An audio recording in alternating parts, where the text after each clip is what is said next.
Séance de chipping avec Antoine Schwartz. Situation semi-rough. 3 drapeaux à 3 bien évidemment distances différentes. Et on va discuter avec lui de comment il fait ses coups là, comment il s'entraîne, comment je souhaite qu'il s'entraîne.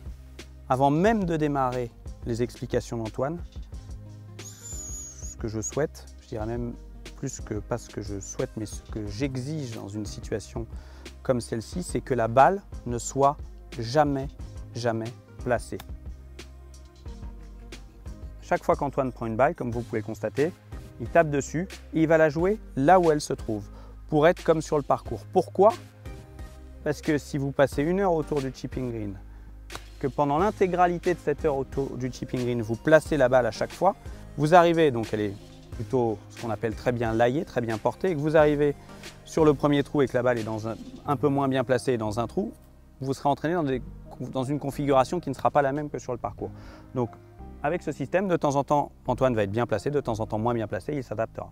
Donc on a 3 situations. Antoine, est-ce que tu peux juste très rapidement nous expliquer comment tu vas gérer ces 3 profondeurs différentes? J'ai 3 chips, un de 10, un de 15 et un de 20 mètres. Et dans chaque situation, en fonction de là où est le drapeau, je vais plus ou moins ouvrir la face de club et faire un peu plus d'amplitude ou un petit peu moins. Par exemple, le premier drapeau où j'ai pas beaucoup de green, je vais avoir tendance à ouvrir un petit peu plus la face de club pour lui donner plus de hauteur. Un drapeau qui est un petit peu plus loin où j'ai plus de green, je vais avoir tendance à laisser une face de club plutôt square et faire une plus grande amplitude pour pouvoir la faire rouler par exemple.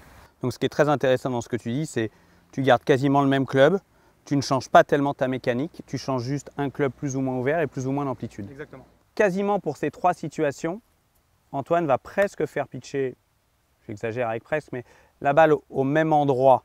La seule chose qu'il va y avoir, c'est plus le club va être ouvert, plus elle va s'arrêter rapidement, plus le club va être ce qu'on appelle square et plus elle va rouler. Donc des choses extrêmement simples, la balle va toujours déjà pitcher sur le green, plus ouvert pour de la hauteur et peu de roule, plus fermé, elle roulera un peu plus. Pour 3 situations différentes.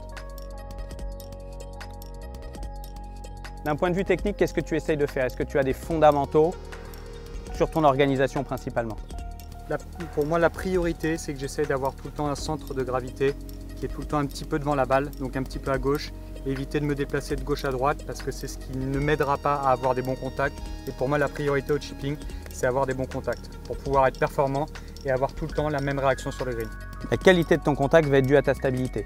Exactement. Un tout petit peu plus à gauche par le sternum pour être bien stable avec un équilibre qui va être à peu près 55-45 ou 60-40 maximum. Il est hors de question que vous soyez trop à gauche non plus. Donc très légèrement sur le pied avant et de la stabilité pour que le point de contact soit toujours le même. Et avec ce poids très légèrement à gauche, avec cette pression très légèrement à gauche, que vous preniez toujours la balle en descendant. 1 haute.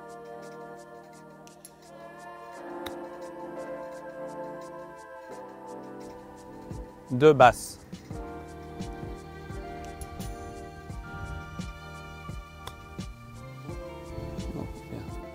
Oh, elle a bloqué.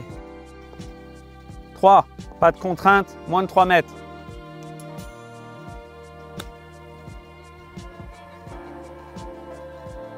Les points que l'on souhaite que vous gardiez en tête, c'est dans un premier temps, ne jamais placer la balle. Laissez-la rouler et laissez-la aller là où elle va, comme sur le parcours. Dans un deuxième temps, très intéressant d'être au départ, même départ, mais de jouer à chaque fois, je dis bien à chaque fois un drapeau différent.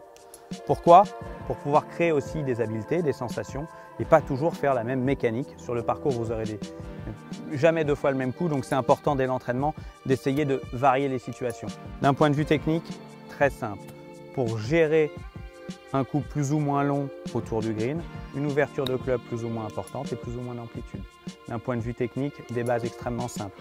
Très légèrement à gauche et de rester stable pour assurer votre contact. Et avec tout ça, nous sommes sûrs que vous chipperez beaucoup mieux.